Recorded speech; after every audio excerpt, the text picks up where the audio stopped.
Buckle up. Artificial intelligence is about to fundamentally change the financial landscape. So if you're in for the race, then make sure you know your destination. Welcome to finance.swiss. Today I'm speaking to Clara Durodié, CEO of Cognitive Finance Group based in the UK, to discuss risks and opportunities.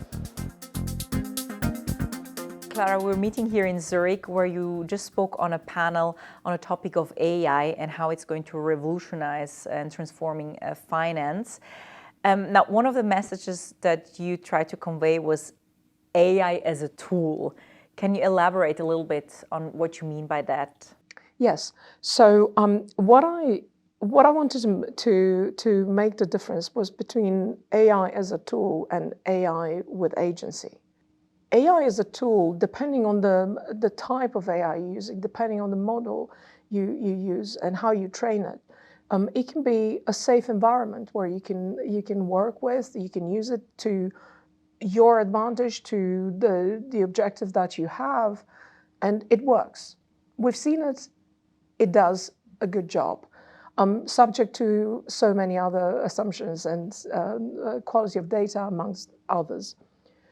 But when we or the finance sector decides, well, we're going to just let them do wherever they want to do, that, first of all, raises a huge level of risk. When this system start having agency, so autonomy, when they become autonomous, then they have their own agency. They can decide what they want. What does that mean? Like, what kind of limitations or risks are there? So we have limitations like, well, in terms of risk of non-conformity of the outcome, which the regulator wants to know. That's, you use AI, it has to give out the same outcome every time.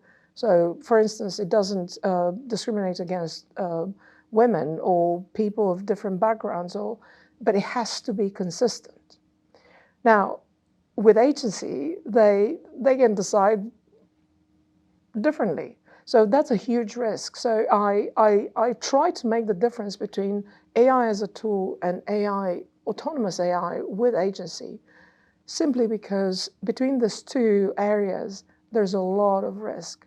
One needs to understand it first, understand the tools, understand how they become autonomous, what it means, evaluate the risks, and only then, perhaps, they can say, okay, so let's do a little bit of autonomy going on here. That's really interesting what you said during the panel about literacy, that basically, let's say, take a bank, that everyone from the top management executives to the receptionist, they need to understand it. I have been advocating AI literacy from the chairman of the board, not even the CEO, the chairman of the board, all the way down to the receptionist.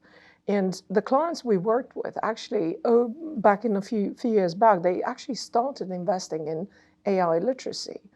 And they have seen a lot of mobility within the organization where people would move, say, from the reception desk into the data science team. Well, that's a big advantage for an organization because you keep it's the same person. You have your people moving within the organization instead of going out and try to bring talent. When people at the board level who have an oversight function understand this technology, they understand the upside and they can use it. They think like, okay, we can use it as a tool, as a growth tool, as a expansion tool, because we understand where we want to go with the strategy. What kind of banking divisions will be most affected by AI? Everybody will be affected. There is absolutely no function in financial services or in any institution in financial services which will not be affected. But this is a very important point I'd like to make here. When they look at adopting AI, the understanding is like sometimes, oh, we're going to do a little bit here. Lowest hanging fruit, see how it works. And then maybe we'll see, we test it, we put it in practice, in production, we go live, excellent. Actually, my recommendation has always been, try to define your strategy. Where do you want to go? How many clients you want to reach? assets under management, depending on your business model, jurisdictions. Where do you want to go? Outside, in, stay in, move to other parts of the country, or move to other countries. So that is the business strategy, and the technology has to follow it, has to support that strategy. Where financial services institutions typically lose out because they invest a lot of resources in building and investing in AI, building them, buying them, testing them, maintaining them.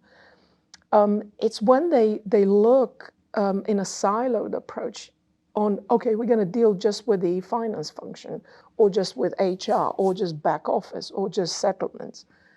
Actually, when you do that, it becomes very expensive over time, because you have to patch all the different projects across the organizations, and sometimes they don't talk to each other, and then you have an extra layer of headache. So you really need to think of where you want to invest and where the opportunities are, and not just... Well, you need to have a good old-fashioned business strategy. Once you identify that, then you go like, okay, so what tools do we have?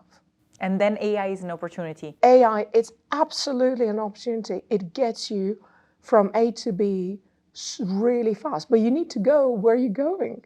And that actually concentrates minds, concentrates attention, and they go like, we have a destination.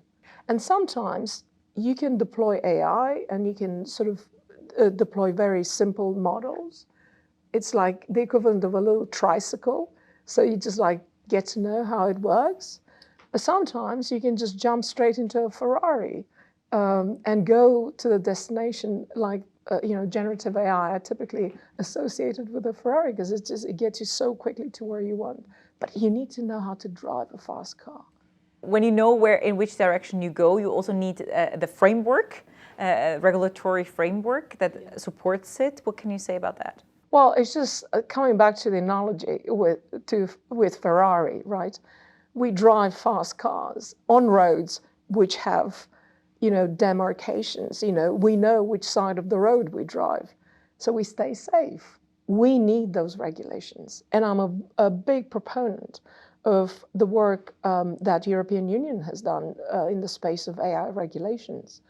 And I think in the UK, we need to learn a lot from what they've done. And I always keep saying in the UK post-Brexit, we should be more like Switzerland.